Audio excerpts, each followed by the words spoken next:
Gold Country and New Melones Reservoir.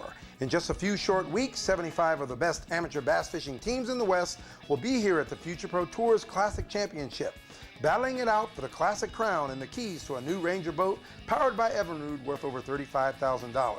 So to help qualifiers prepare for this big event, the Future Pro Tour brings you Preparing for the Classic, presented by West Marine.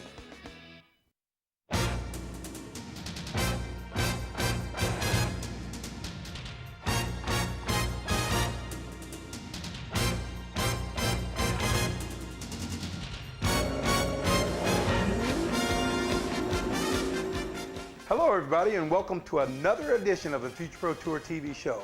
We're here today with special guest, Ranger Pro Charlie Almasi, and he's going to be helping our classic qualifiers prepare for the biggest event of the season. Stay tuned everybody as we present to you Preparing for the Future Pro Tour Classic.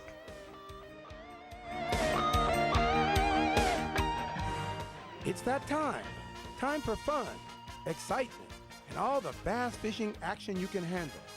Get ready, everybody, for the 2009 Thunder Valley Casino Future Pro Tour.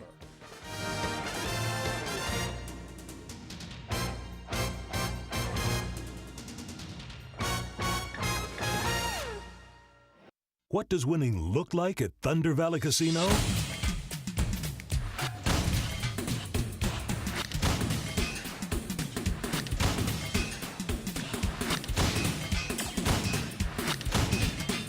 Oh yeah.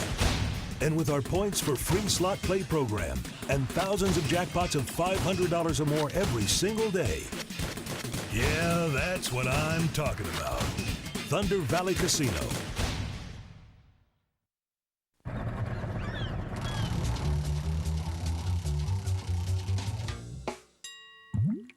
What's new?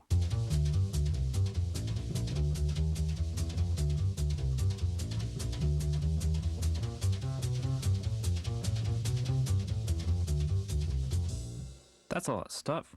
Yeah, we're like a big theme park. Can't see everything in one day. West Marine, we've got everything a boater needs. Come see.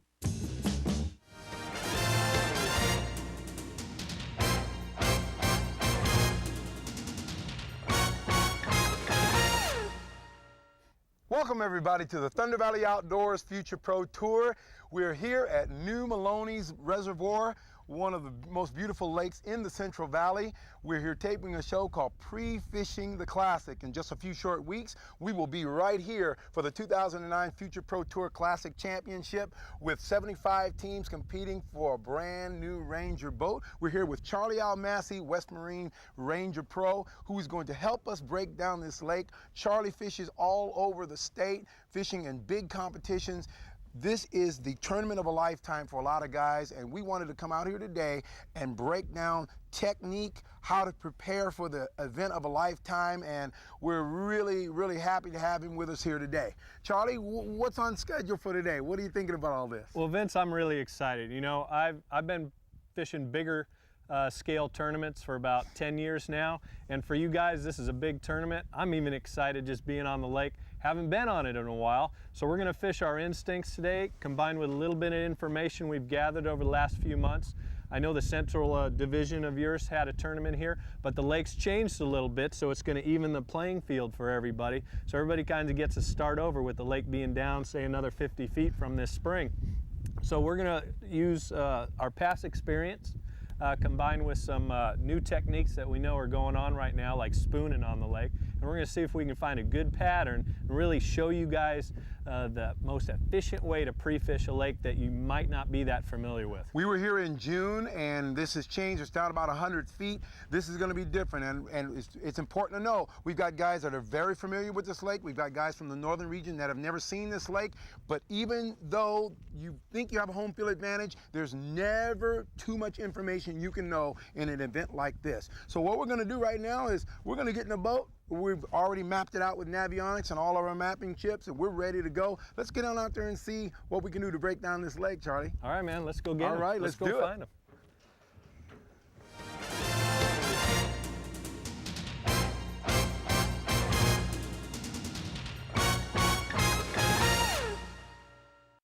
What does winning look like at Thunder Valley Casino?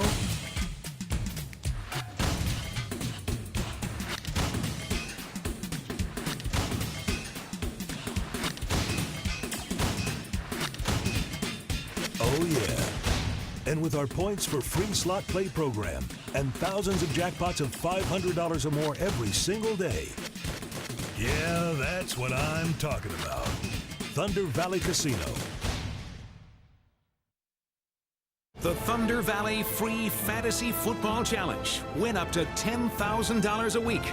All the thrills of winning without the risk of serious injury.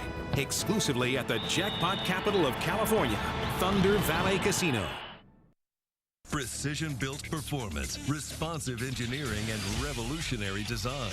Welcome to the accelerated look, feel, and all-out muscle of the Ranger Z520 Comanche. Powered with the 250 HO Evinrude E-Tech, the only outboard with no dealer schedule maintenance for 3 years. This rig is built to excel. The Ranger Z520 and Evinrude 250 HO. Don't just separate yourself from the pack, leave it. Evinrude E-Tech. Spend more time on the water.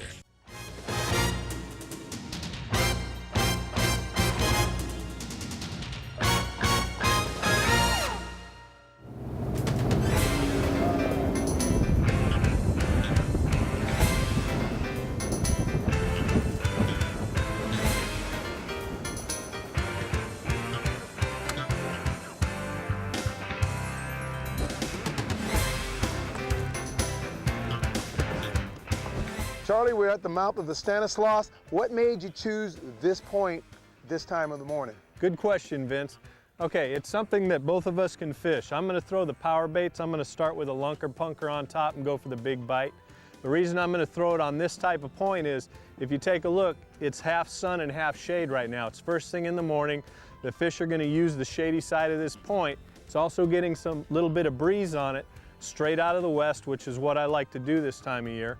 It also allows him to fish deeper with a drop shot or a spoon, because I'm checking and seeing fish schooling on bait balls that are schooled on this point.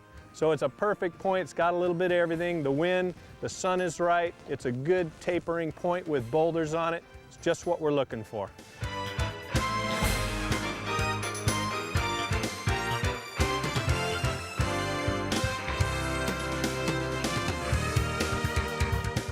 All right, I decided to throw the lunker punker this morning because the trout are also coming up to the surface as the lake starts to turn over, because the water temperature in this area is already down to 65 degrees.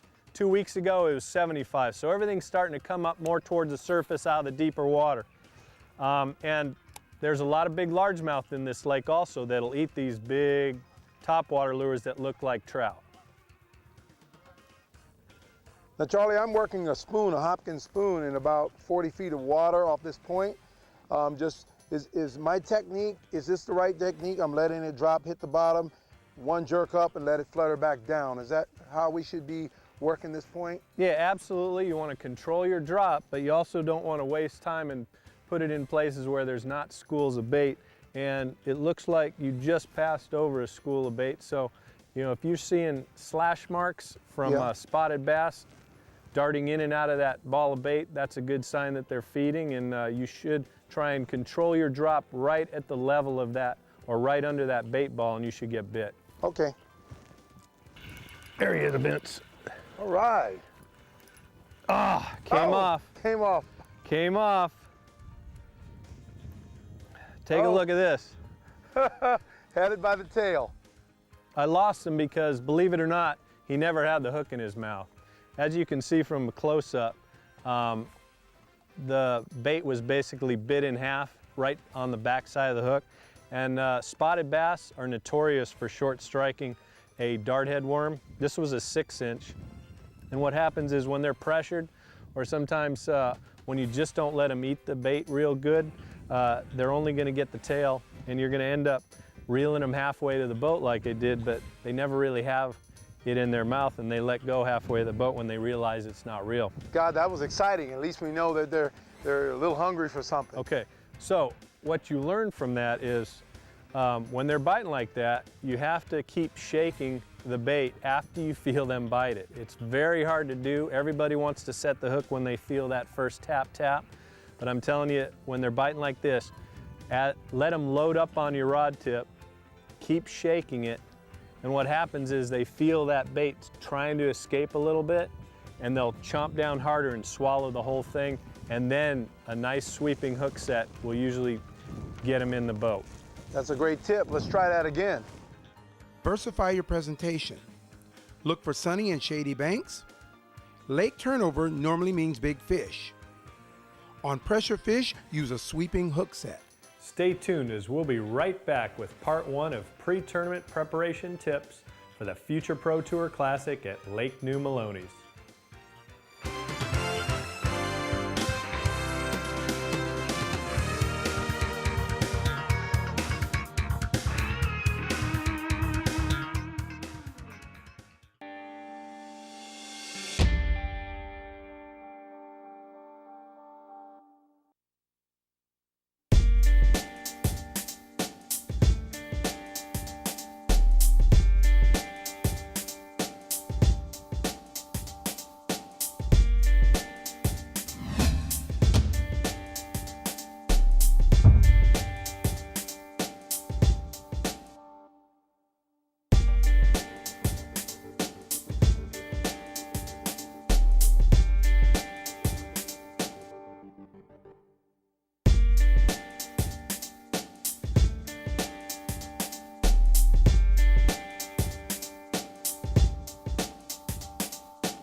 Piranha propellers, the ultimate boat propeller.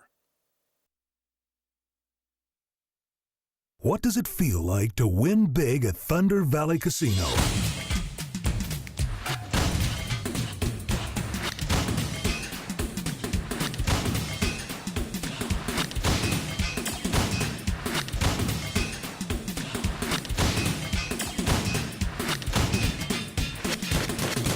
Yeah, it's like that. Thunder Valley Casino.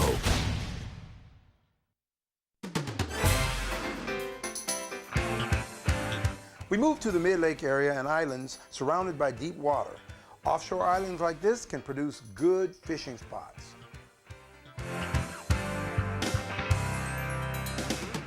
So now that the sun's getting higher, these fish are starting to back out and getting a little negative on us. They're not feeding aggressively. So what I'm doing now is I'm looking for the deepest drop-offs I can find where the river channel swings against this bank. And this happens to be a island where the river channel swings into it, and it's one of the steepest drop-offs in this section of the lake.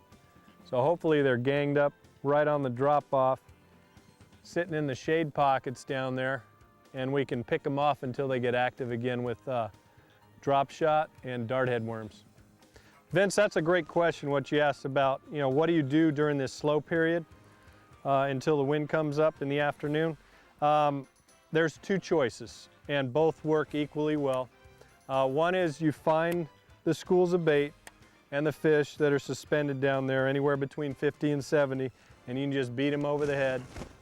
You can either just keep spooning through them until you finally get one to react, or you can ultra finesse them with drop shot and just pretty much dead stick it, and sooner or later you're going to get one or two fish to start feeding again. The other option is just run and gun the best looking points across the lake that you can. Don't spend more than 5 minutes on any one point. One guy should be fishing aggressively again with a fast moving reaction bait while the other guy throws some type of finesse on it. But you're just looking for the one aggressive fish that kind of is patrolling that point.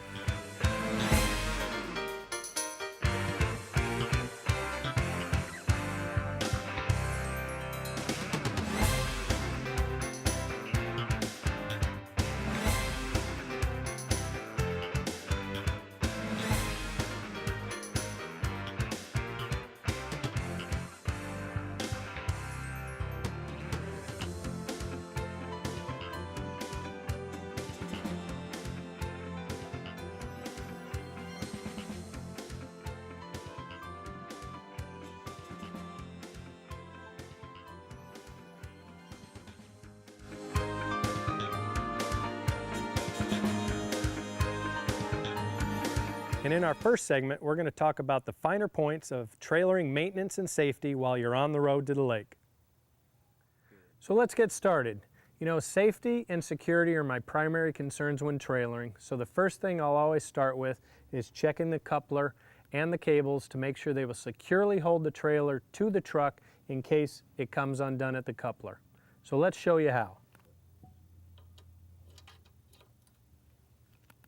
Next, I make sure my safety trailer cables and my safety braking cables are all securely attached with the use of S-hooks, which are required in the state of California when trailering.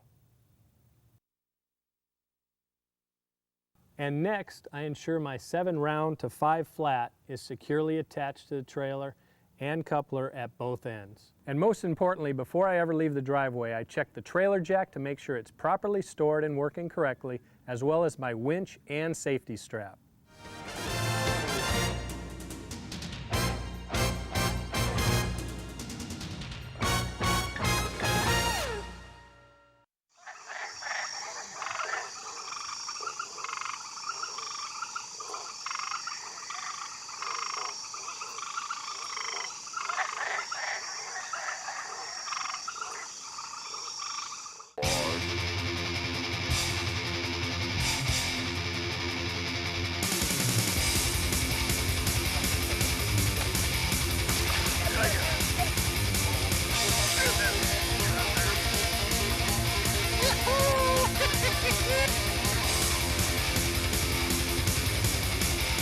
Snack-proof frogs.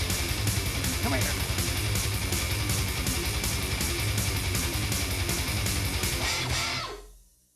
Snag-proof frogs, as real as it gets. Western anglers, get ready as the Future Pro Tour brings to your area the most exciting all-amateur bass fishing circuit in the West. Attend our informative how-to seminars hosted by the West top bass professionals. Win free premium tackle at each event and bring a youth to fish in our exclusive kids division. Entry fee is just $90 per team, so what are you waiting for? Call today and learn how to build your bass fishing skills at the Future Pro Tour, the most exciting bass fishing circuit in the West.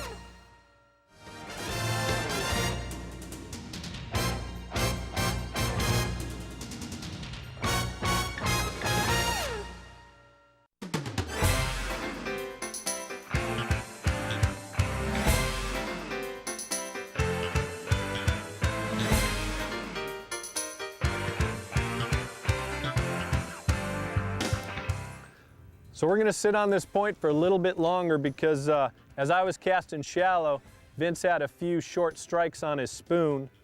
And now that the sun's coming up, these fish are starting to back down, go a little deeper on the point. So we're going to back down the point a little bit, try and follow them out. And it looks like they've gone to the bottom again. So I decided to put on a dart head worm. And I'm now fishing it out to 75 feet of water down this point. I'm casting up into about 50, dragging it down, shaking it into about 75 feet. And don't be afraid to fish deep on this lake. When the fish are down there, they will bite that deep. Charlie, I noticed when we came up on this point, I'm seeing birds everywhere. I'm seeing geese flying and all little grebes or whatever they call them. What does all that mean in relation to patterning fish? Well, have you ever heard the term follow the birds? It definitely is the truth on lakes like this. The birds are just like the bass. They're feeding on the shad, and if you see birds like you do in the background there, they're definitely sitting over schools of bait and waiting for them to come up near the surface, and they'll actually take advantage of the bass schools that are pushing this bait up and start feeding on them. So I always carry a good set of binoculars so I can see distances into coves and on points.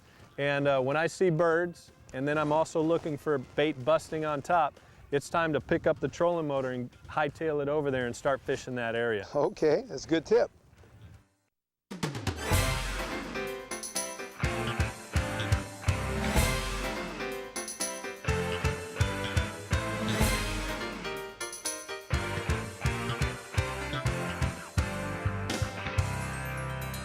There he is. There.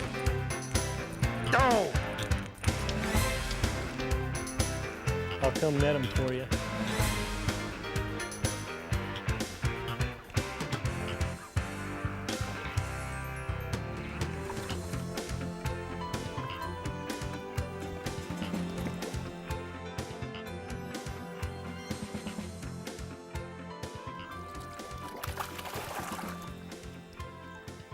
That's what happens when you said about not pre-fishing with a net.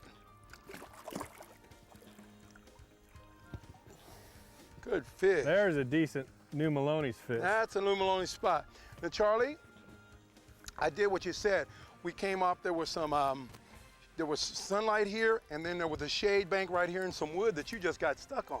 Right, I mentioned earlier, Vince, that, you know, in the afternoon, and we're getting towards afternoon now, the shade makes a big difference. And we're on this steep bluff bank, and this is where the shade starts, and that's exactly where that fish was positioned. Okay, okay. Nice job. Thank you. We'll take him during the tournament any day. He's a nice one. It's a nice 2.5, almost 3, close to 3.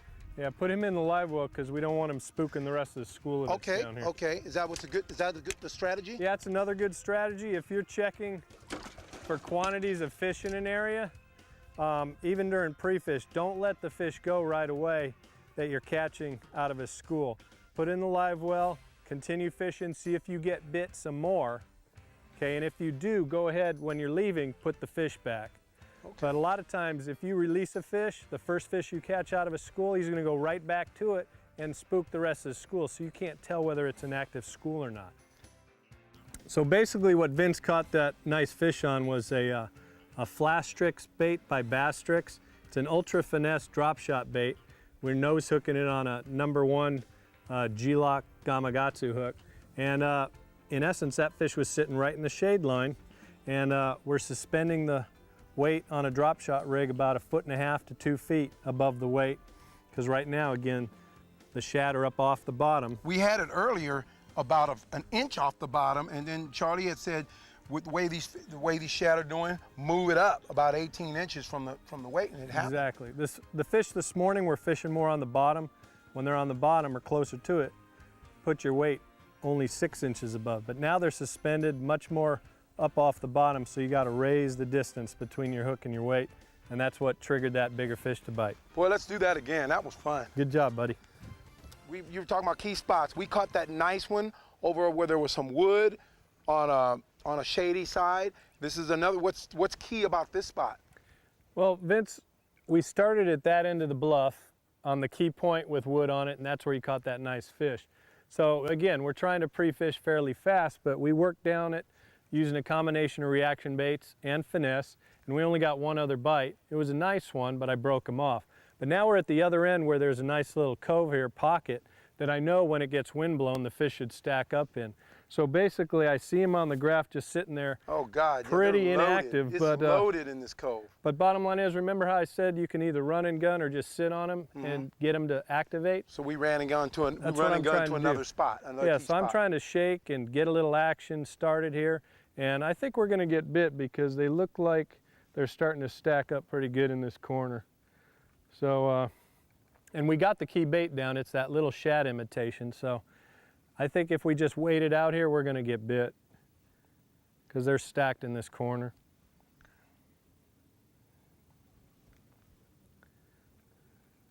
Oh, I just got bit, but he dropped it.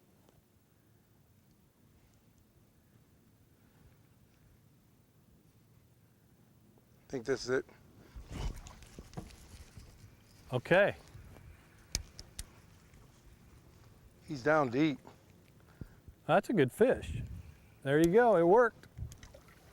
You need help? No, I think I got him. You got him? Oh, there we go. Look how full of shad he is. That fish is fat. All right. So, point proven. You know, All right. I bet you we can get him going now and activate him. Good deal. Well, I'm gonna get him out of there because, like you say, he might damage the school. Yeah. And put him on in. Yeah, Good put him deal. in there, and I'll see if I can get another bite, but I'm not going to set the hook. Okay. Don't go away, as we'll be right back with part 2 of how to prepare for the future Pro Tour Classic.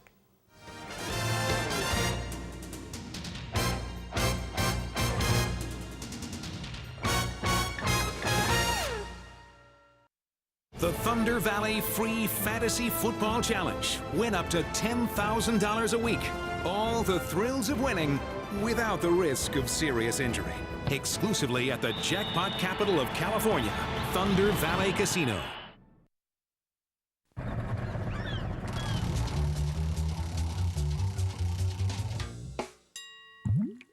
What's new?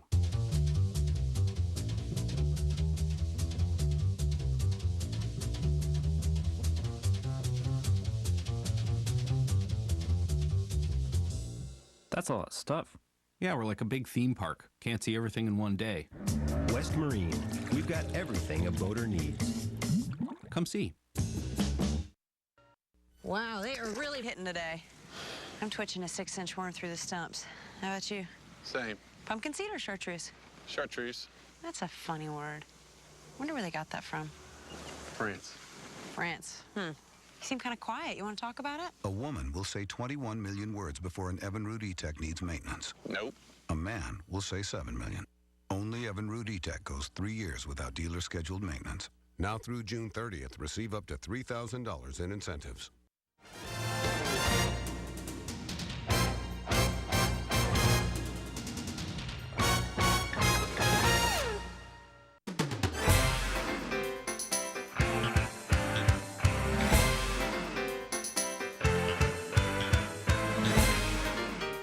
So let's take a minute to talk about the importance of safety and being able to handle any emergency on the water. Here are some of the products that I like to keep on my boat to handle just those situations. There are 2 types of Coast Guard approved PFDs that I keep in my boat. The first is the Type 2 hydrostatic automatic inflatable PFD, as well as the Type 3 foam insert PFD. Both of these need to be worn at all times while the engine is underway. Next is a waterproof first aid kit that I equip with an emergency hook extractor. And not everybody knows this, but the U.S. Coast Guard also requires a throwable cushion attached to 40 foot of throw line. I also carry U.S. Coast Guard approved 5BC rated fire extinguishers. You only need one, but I put one at the front and the back of the boat just to be extra safe. A couple of signaling devices I like to use are a eco-friendly air rechargeable signaling horn, as well as a flare gun. For those times when your starting battery stops getting the job done, it's critical that you have a high quality pair of marine grade jumper cables to save the day. Forward and aft running lights are also a requirement when running during low light conditions. And for those worst case scenarios where you find yourself stranded on a remote waterway after dark, I choose to carry a handheld GPS, a rechargeable Q-beam spotlight, and weather radio to help me either hunker down for the